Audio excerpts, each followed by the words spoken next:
Em nome do Pai, e do Filho, e do Espírito Santo. Amém.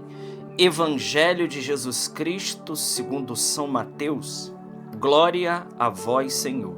Ao descerem do monte, os discípulos perguntaram a Jesus: por que os mestres da lei dizem que Elias deve vir primeiro? Jesus respondeu: Elias vem e colocará tudo em ordem. Ora, eu vos digo, Elias já veio, mas eles não o reconheceram. Ao contrário, fizeram com ele tudo o que quiseram. Assim também o Filho do Homem será maltratado por eles. Então, os discípulos compreenderam que Jesus lhes falava de João Batista. Palavra da salvação. Glória a vós, Senhor. Meus irmãos, dia 14 de dezembro da segunda semana do Advento, vésperas aí da terceira semana.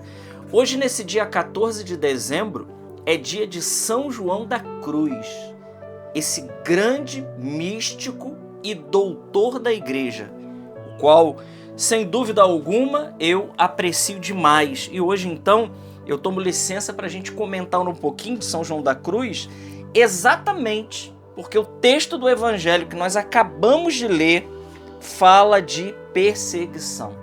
Fala aqui que Elias voltaria e Jesus diz: Elias já veio. Jesus então estava se referindo de João Batista, que veio com o espírito e o poder de Elias. E o que fizeram com João Batista? Porque ele falava a verdade, porque ele testemunhava Jesus, porque ele era um sinal, uma seta apontada para o alto. Simplesmente João Batista, por ser amigo da verdade, por ser amigo de nosso Senhor, ele perde a cabeça numa bandeja. Mas Jesus diz que o Filho do Homem também seria perseguido. E não foi diferente, e não é diferente com os discípulos de Jesus Cristo. Aqueles que entregaram a sua vida completamente a nosso Senhor e querem seguir os passos do Mestre. Então, quem foi São João da Cruz? Nós estamos falando de São João da Cruz, 1542 a 1591. É o período de nascimento e morte de São João da Cruz. A história diz que o pai de São João da Cruz foi rejeitado pelos parentes porque ele casou com uma pobre órfã. E o santo nascido então desse casamento, que é São João da Cruz, o que ele escolhe? Ele escolhe também a pobreza como seu grande quinhão.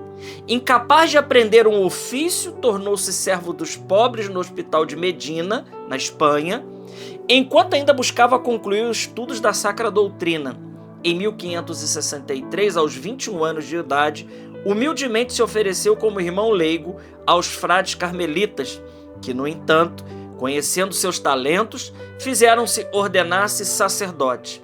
Ele teria trocado isso pela severa ordem cartucha se não fosse Santa Teresa, com seu instinto de santidade, de persuadi-lo a permanecer e ajudá-la na reforma de sua própria ordem.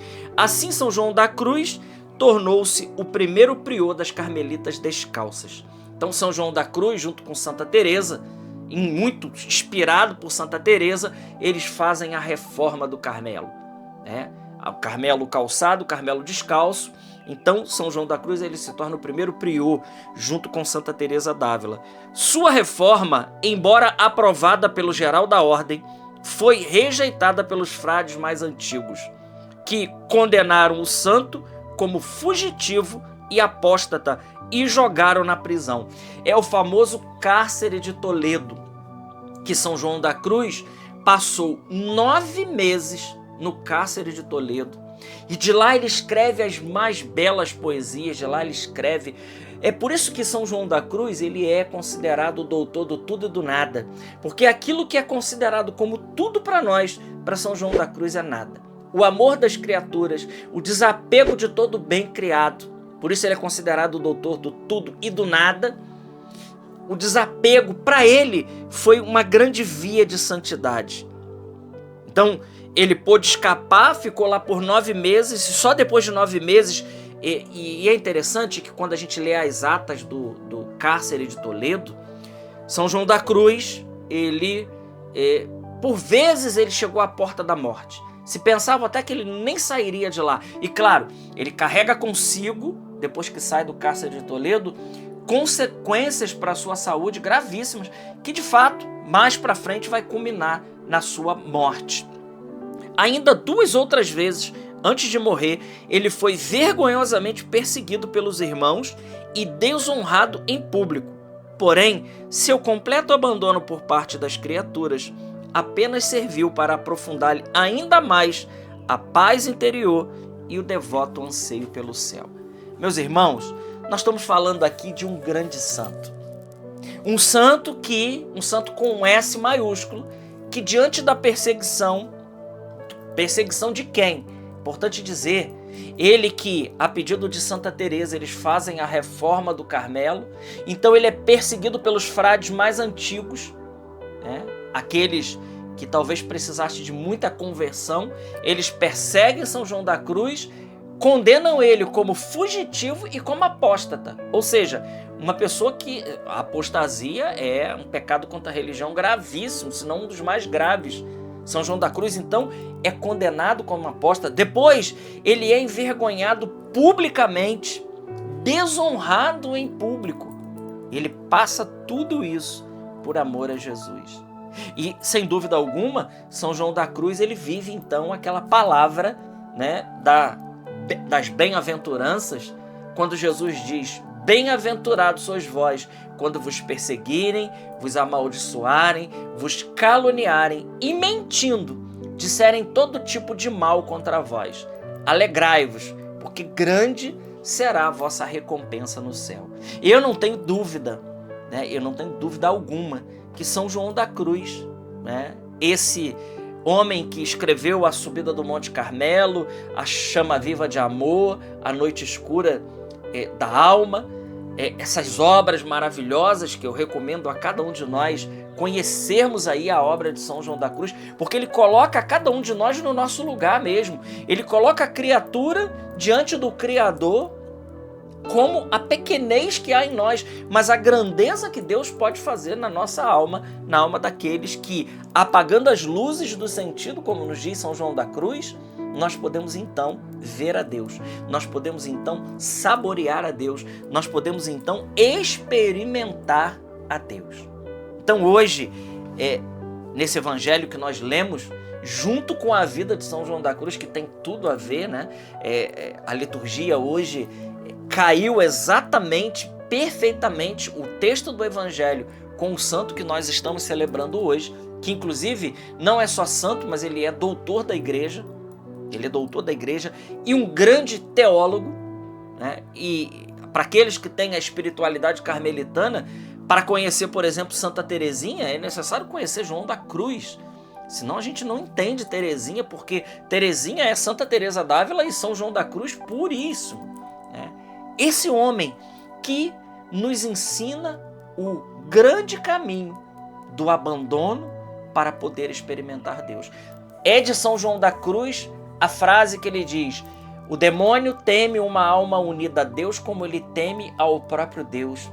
Vai dizer São João da Cruz também que um pássaro, ele, se tiver uma corrente amarrada a seus pés, ele não voa.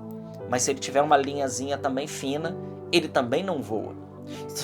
São João da Cruz então nos ensina que para poder experimentar a Deus, para poder se abandonar e saborear a Deus de verdade, é preciso apagar as luzes do sentido. É preciso se desapegar de todo o bem criado, do amor das criaturas, de todo o bem criado, para que a gente possa então, uma vez com as luzes dos sentidos, e São João da Cruz vai falar também da noite escura do Espírito, essa sim é da gota serena, e que os grandes místicos e santos passaram por ela, que não é para todos, e nem todos chegam aí, infelizmente, né? É uma união máxima que um ser humano pode ter com Deus aqui nessa terra, né? Uniões de arrombos místicos e de coisas extraordinárias, de consolações espirituais, assim, grandiosas, mas tudo vivido nessa base, né? A base de São João da Cruz é o desapego de todo o bem criado. Santidade é isso. Então hoje, meus amigos, no dia de São João da Cruz, no dia desse evangelho maravilhoso. Preparemos a nossa alma, preparemos o nosso coração para calúnia, perseguição, abandono, contrariedade, porque Jesus diz, se eu, vosso mestre, passei por isso, o discípulo ele não é maior do que o Senhor. Se Jesus passou por isso, nós também vamos passar se seguirmos os passos de nosso Senhor. Glória ao Pai, ao Filho e ao Espírito Santo, como era no princípio, agora e sempre. Amém. São João da Cruz, rogai por nós. Salve Maria Imaculada.